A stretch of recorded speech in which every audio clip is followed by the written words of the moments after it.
رحمہ صاحب ایک اور سوال کی طرف آتے ہیں. محرم میں جلوس نکلتے ہیں، سبیلیں لگائی جاتی ہیں، تبرکات ہوتے ہیں، کھانا بانٹا جاتا ہے، اور جلوس میں ایک گھوڑا ہوتا ہے، اس کے بارے میں کہا جاتا ہے جی یہ شبیہ ہے. اس کی میں چاہ رہا ہوں کہ تھوڑا آپ بتا دیں یہ اصل میں ہے کیا، جلوس کیوں نکالا جاتا ہے، اس کی شرعی حیثیت کیا ہے، اس گھوڑے کی شرعی حیثیت کیا ہوتی ہے، اور جو اس کی وجہ سے جو مسائل ہوتے ہیں ان کے بارے میں آپ تھوڑا وضاحت فرما دیں، لوگوں کو پتہ چل جائے کہ بیسیکلی یہ ہے کیا. اصل جو بنیاد ہے نا وہ تو عزاداری ہے، ٹھیک ہے، جو اہل البیت علیہ السلام نے کی بھی ہے اور کہا بھی ہے کہ کرو، سارے مسلمان کرو یہ عزاداری امام حسین علیہ السلام کی. جتنے بعد میں ائمہ آئے ہیں امام حسین علیہ السلام کی اولاد سے، امام زین العابدین علیہ السلام ہیں، امام محمد باقر علیہ السلام ہیں، امام جعفر صادق علیہ السلام ہیں، اور آخر تک امام مہدی علیہ السلام تک. ان سب نے خود بھی عزاداری کی ہے امام حسین علیہ السلام کی، اور اپنے پیروکاروں کو بھی کہا ہے کہ آپ بھی یہ عزاداری کریں. عزاداری سے مراد یعنی سوگواری، سوگ، ٹھیک ہے، سوگ والی حالت بنائیں، اور سوگ کی مجالس ہوں جس میں امام حسین علیہ السلام کا ذکر ہو، امام حسین علیہ السلام کے اس قربانی کا مقصد بیان کیا جائے، وضاحت کی جائے لوگوں کو کہ یہ کیوں ہوا، یہ کس نے کیا، اس کے علل و اسباب کیا تھے. یہ اصل بنیاد یہ تھی. ٹھیک ہے، یعنی دوسرے لفظوں میں یہ کہوں کہ اس ظلم کے خلاف ایک تحریک تھی جو انہوں نے آغاز کی. عزاداری ایک تحریک ہے ظلم کے خلاف. چونکہ عموماً آپ دیکھیں نا، لوگ ظلم پرست اور ظلم پذیر ہو جاتے ہیں، ظلم کے سامنے خاموش ہو جاتے ہیں. اپنے ملک میں آپ دیکھیں کتنا ظلم سہتے ہیں ہمارے لوگ، ہر طرح کا ظلم سہتے ہیں. مثلا نجی طور پر، علاقائی طور پر کوئی بڑا وڈیرا ان عوام پر ظلم کرتا ہے تو یہ کچھ خاموش ہو جاتے ہیں، خاموش ہو جاتے ہیں، اور ان کے ہاتھوں ذلیل ہوتے ہیں، ان کے ہاتھوں تباہ ہو جاتے ہیں، مار دیتے ہیں. ابھی یہ سندھ میں پیر صاحب نے وہ بچی کے ساتھ جو کچھ کیا، جی بالکل، تو وہ لوگ کوئی احتجاج لوگوں نے نہیں کیا. ہونا تو یہ چاہیے تھا کہ وہ سارا کچھ ختم ہونا چاہیے تھا وہاں سے. لوگ خاموش ہیں. سیاسی طور پر ایسے ہوتا ہے، سیاست دان ایسا کرتے ہیں، لیکن لوگ ظلم پذیر ہو گئے. چونکہ حکومتوں کا، مستبد حکومتیں، ملوکیت کی حکومتیں، وہ لوگوں کو ستم پذیر بنا دیتی ہیں کہ ستم قبول کرو، اسی سے حکومت چلتا ہے، نظام چلتا ہے. لیکن اگر لوگ ظلم قبول نہ کریں تو پھر یہ ستمگر حکومتیں قائم بھی نہیں ہوتی، چلتی بھی نہیں ہیں.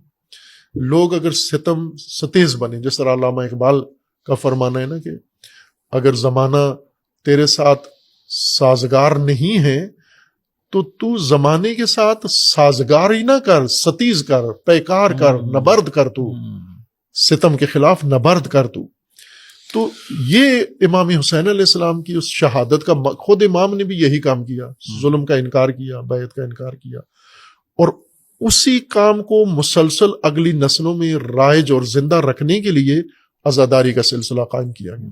یہ اصل روح مطلب تھی جو امام علیہ السلام نے بیان کی اور ائمہ اطہار نے بیان کی. لیکن پھر یہ سلسلہ جب عزا کا شروع ہوا تو اس میں اب عقیدت بھی شامل ہے، اس میں جو مقصد ہے عزاداری کا وہ بھی شامل ہے، اور پھر اس میں جو علاقائی طور طریقے، رسم و رواج ہیں وہ بھی آہستہ آہستہ ہر علاقے میں اضافہ ہوتے گئے. آپ اپنے ملک میں ہی دیکھیں، اگر سندھ میں جا کر دیکھیں تو تھوڑا سا پنجاب سے مختلف ہے. پنجاب، اگر خیبر پختونخوا میں دیکھیں تو سندھ اور پنجاب سے تھوڑا سا عزاداری کا طریقہ کار مختلف ہے. اگر بلوچستان میں دیکھیں تو مختلف، یعنی تھوڑا تھوڑا فرق ہے رسوم و رواج میں، طور طریقے میں. اب ظاہر ہے اس میں پھر بہت چیزیں اضافہ ہوتی گئیں، عقیدت کی اضافہ ہوتی گئی، اور اس میں رسم و رواج بھی اضافہ ہوتے گئے. اس میں ماتم جو ایڈ ہو گیا، ہاں، ماتم کا بھی بنیاد تو وہی سوگ ہے، جو یعنی ماتم، مرثیہ، نوحہ، یہ وہ چیزیں ہیں جن سے آپ نے ظلم کے خلاف ایک آواز اٹھانی ہے. یعنی نوحہ ہے اپنے آپ کو زنجیریں مارنا، اور یہ جو اس طرح کا، اس کی یہ کیا نہیں تھا، یہ نہ کیا گیا، نہ حکم دیا گیا اس کا. اچھا، یہ تو میں نے کہا نا کہ علاقائی طور پر پھر ابھی آپ مثلا پوری دنیا میں جا کر دیکھیں تو ایران میں ممنوع ہے یہ زنجیر مارنا. اچھا، خون کا ماتم بالکل ممنوع ہے، نہیں کر سکتے آپ. عراق میں اسی طرح ممنوع ہے. باقی تمام ملکوں کے اندر اور فتاوی ہیں، آیت اللہ خامنئی کا فتویٰ بھی ہے کہ یہ نہ کرو یہ کام. یعنی بہت ساری چیزیں ایسی ہیں جو ہمارے علماء خود منع کرتے ہیں کہ یہ آپ کے علماء اس کو جائز نہیں سمجھتے کہ یہ ٹھیک نہیں، روکتے ہیں اس کو. لیکن ہمارے ملک میں بہت زیادہ ہوتا ہے، کرتے ہیں عوام کرتے ہیں. ظاہر ہے اس کے پیچھے اب علماء کی پیروی تو نہیں ہے ساری، یعنی علماء سے پوچھ کے تو نہیں کرتے یہ. اب جذبات بھی ہیں اس میں، لگاؤ بھی ہے، عقیدت بھی ہے، بہت ساری چیزیں یہ کام کرواتی ہیں. مثلا آپ اگر جا کے دیکھیں داتا صاحب پر تو بہت کچھ کرتے ہیں لوگ. ہاں بالکل کرتے ہیں.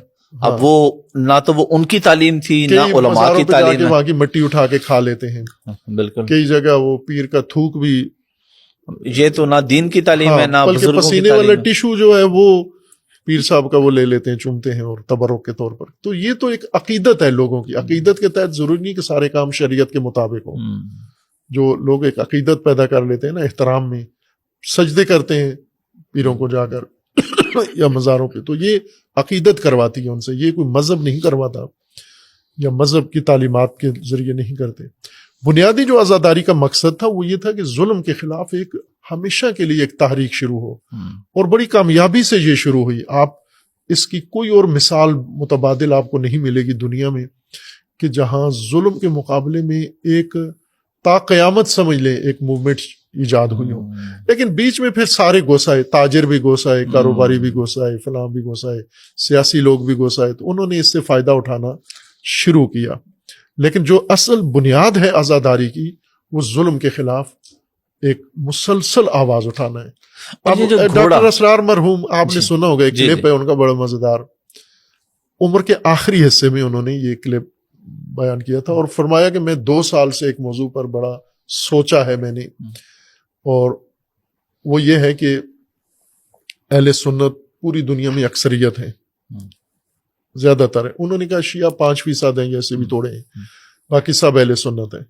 حکومتیں بھی ان کی ہیں، پیسہ بھی ہے، افراد بھی ان کے پاس زیادہ ہیں، سب کچھ ہے. لیکن یہ کوئی اہل سنت بنیاد پر اسلامی حکومت نہیں قائم کر سکے، صدیوں سے نہیں کر سکے. مصر میں کوششیں ہوئی، نہیں کر سکے. عرب ملکوں میں نہیں کر سکے، پاکستان میں نہیں کر سکے، کسی جگہ نہیں کر سکے. ایران میں شیعوں نے کر لیا یہ کام.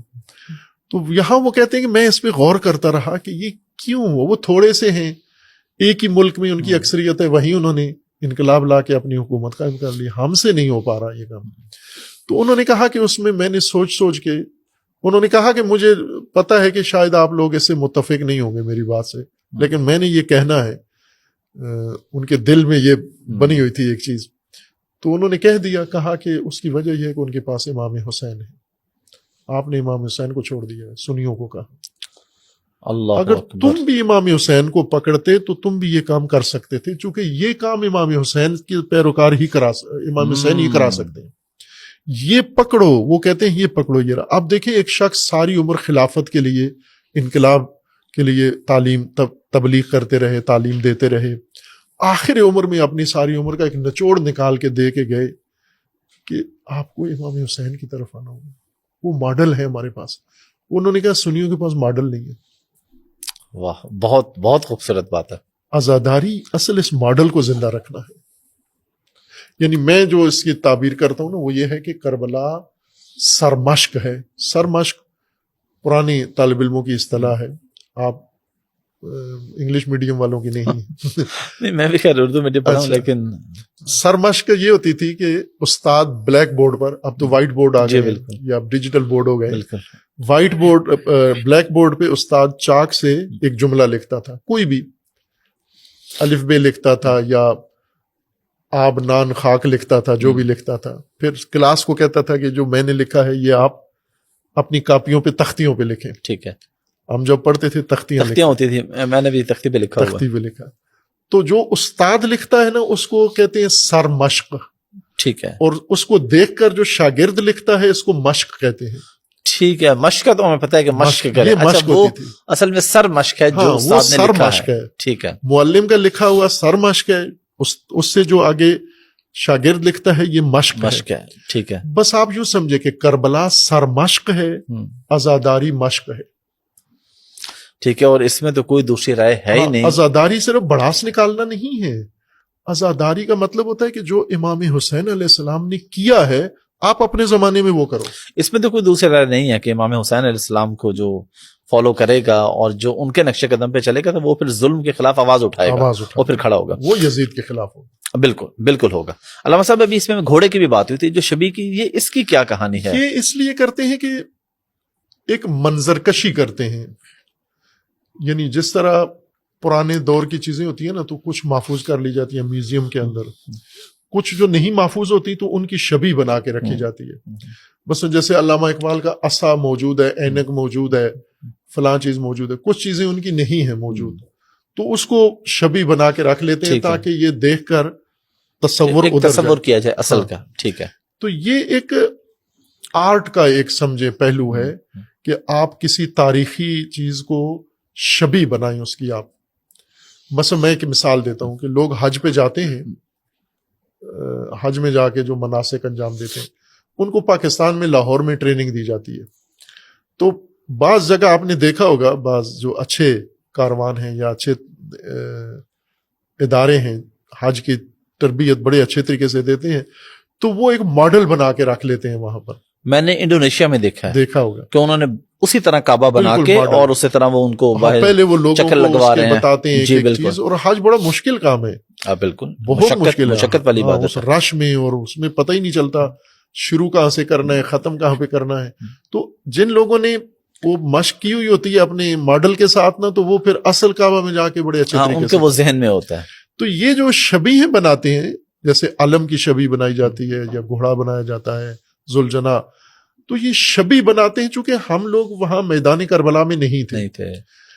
اب ذہنی طور پر تو ہمیں پتہ ہے کہ وہاں کیا ہوا تھا, تو ایک آنکھوں کے سامنے مجسم کر کے بھی آرٹ کا ایک حصہ جو ہوتا ہے نا, فنون لطیفہ میں سے ایک فنون لطیفہ ہے مجسم فنون, جن کو کہتے ہیں نا ہنر مجسم اس کو کہتے ہیں اصطلاح میں, انگلش اصطلاح اس کو آپ جانتے ہوں گے, اس کو کہتے ہیں ہنر مجسم. ٹھیک ہے. یعنی ایک تو تصویر والا, تصویر جیسے ایک آرٹسٹ تصویر بناتا ہے, جیسے کربلا کی پیپر کے اوپر اپنے کینوس کے اوپر تصویر بناتا ہے. ٹھیک ہے. ایک جو ہے وہ مجسم بناتا ہے, یعنی 3D میں بناتا ہے. ٹھیک ہے. ایک لائیو اس میں بناتا ہے. ٹھیک ہے. تو یہ سمجھے کہ ایک آرٹ کا ایک حصہ ہے لوگوں کے ذہنوں میں کربلا کا منظر مجسم کرنے کے لیے.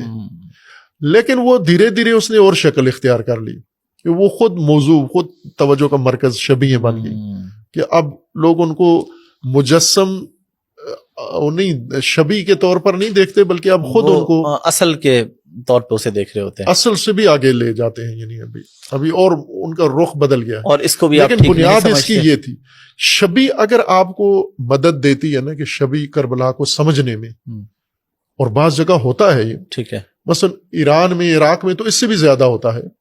یہاں تو صرف گھوڑا بناتے ہیں, وہاں پر شخصیات کی بھی شبی بناتے ہیں. باقاعدہ دونوں لشکر کی, یعنی عمر سعد کے لشکر کی بھی شبیہیں بناتے ہیں. شمر ہوتا ہے, ایک آدمی ہے اس نے شمر والا لباس پہنا ہوا ہے. ادھر سے بھی افراد ہیں جنہوں نے امام حسین علیہ السلام کے انصار کا لباس پہنا ہوتا ہے. یعنی یہ بھی شبیہیں ہیں, اور وہ آپس میں مکالمہ کرتے ہیں. وہ پھر لوگوں کے لیے ایک منظر کشی ہو جاتی ہے. تو یہ منظر کشی کا حصہ ہے یہ, لیکن اس کو شکل دوسری آگے مل گئی ہے.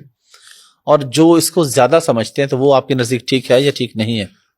سر اس حد سے آگے نہیں جانا چاہیے نا, شبی کے حد سے آگے نہیں جانا چاہیے. ٹھیک ہے.